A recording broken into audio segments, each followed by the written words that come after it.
Pernah kepikiran nggak sih, gimana bulan suci itu bisa jadi semacam alat pendidikan karakter yang powerful banget? Nah, kali ini kita bakal bedah tuntas sebuah panduan yang menurut saya unik banget.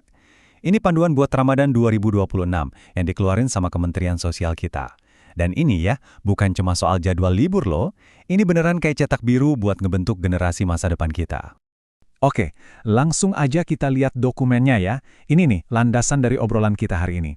Surat edaran ini isinya tuh rencana buat para siswa di sekolah-sekolah yang agak khusus, namanya Sekolah Rakyat. Kerennya, dokumen ini mengubah bulan suci jadi, ya semacam kurikulum kehidupan. Biar kita benar-benar paham isinya, kita bakal bahas 5 poin utama. Pertama, soal panduan Ramadannya sendiri. Terus, kita lihat kalender sekolah resminya. Ketiga, gimana cara belajarnya yang beda dari biasanya. Keempat, ada aturan-aturan praktis pas liburan. Dan terakhir, yang paling penting, kita bakal kupas tema besarnya, puasa dari putus asa. Oke, kita masuk ke bagian pertama ya, panduan untuk Ramadan. Jadi sebenarnya apa sih tujuan dan sasaran utama di balik surat edaran buat sekolah rakyat ini? Kenapa ini penting banget? Oke, sebelum kita lanjut lebih jauh, kita harus paham dulu nih, apa itu sekolah rakyat.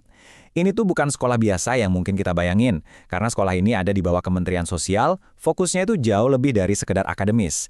Tujuannya adalah ngebentuk manusia seutuhnya.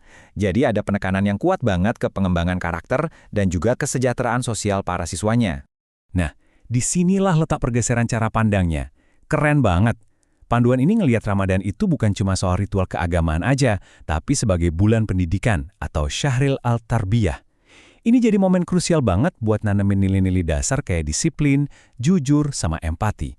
Ya, nilai-nilai inilah yang jadi fondasi buat masyarakat yang kuat kan? Jadi tujuan utamanya itu jelas banget ya.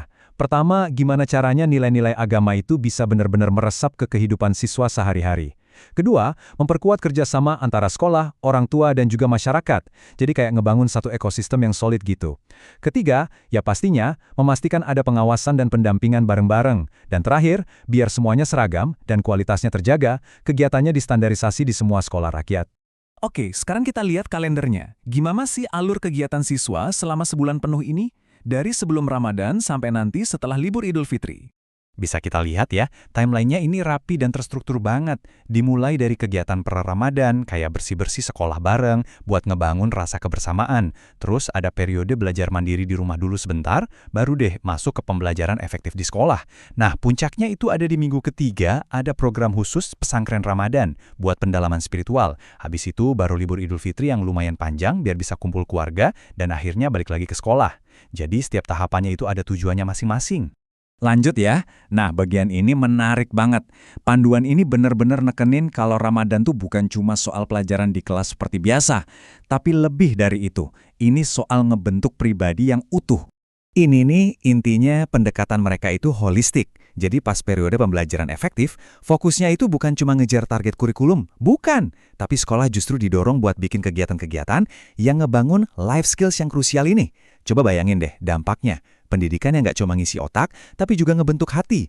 Ini beneran pendidikan yang lebih dari sekedar hafalan, tapi benar-benar buat ngebentuk karakter. Dan yang bikin panduan ini makin spesial tuh ini. Sifat inklusifnya tuh ditekankan banget. Jadi fokus ke nilai-nilai universal ini tuh nggak cuma buat siswa muslim aja. Siswa-siswi dari keyakinan lain juga didorong buat ikut aktif di kegiatan sosial dan pendidikannya. Tujuannya? Ya buat ngebangun jembatan pemahaman. Ini beneran pelajaran toleransi dalam praktek, bukan cuma teori di buku. Oke, sekarang kita ngomongin yang lebih praktis ya, soal logistik. Soalnya panduan ini juga ngasih arahan yang jelas banget buat siswa dan keluarga pas liburan, biar semuanya lancar gitu. Nah, coba perhatiin deh, ada beda yang penting banget di sini. Panduan ini ngebedain soal dana perjalanan. Buat libur singkat sebelum Ramadan, biayanya mandiri. Tapi buat libur utama Idul Fitri, Kementerian Sosial yang nanggung biaya perjalanannya. Ini kebijakan yang penting banget loh. Ini mastiin kalau kondisi ekonomi keluarga tuh nggak jadi halangan buat siswa bisa pulang dan ngerayain momen penting bareng keluarga. Terus, gimana nasib siswa yang nggak bisa pulang? Nah, surat edaran ini juga mikirin itu. Mereka dipastiin nggak akan dilupain dan tetap diurus dengan baik. Sekolah wajib nyediain makanan, pengawasan, dan yang paling penting, pendampingan. Ini nunjukin komitmen yang luar biasa ya, supaya nggak ada satu siswa pun yang ngerasa sendirian atau ketinggalan pas liburan. Sekarang, kita sampai ke bagian yang jadi jantung dari semua ini. Tema sentralnya yang kuat banget, yang jadi benang merah buat semua kegiatan dan aturan yang udah kita bahas tadi. Ini nih, intinya. Dan inilah temanya, Ramadan di Sekolah Rakyat, Puasa dari Putus Asa. Wah, ini dalam banget ya.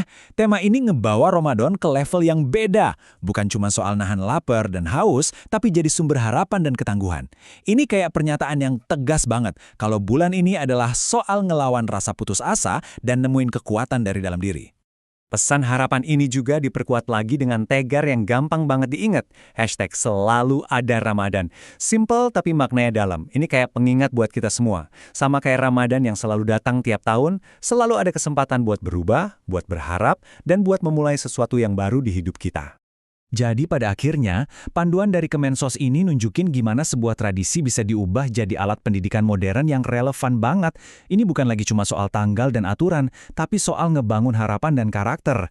Nah, pertanyaannya sekarang buat kita semua, gimana ya caranya kita bisa nerapin semangat puasa dari putus asa ini di sistem pendidikan kita atau bahkan di kehidupan kita masing-masing?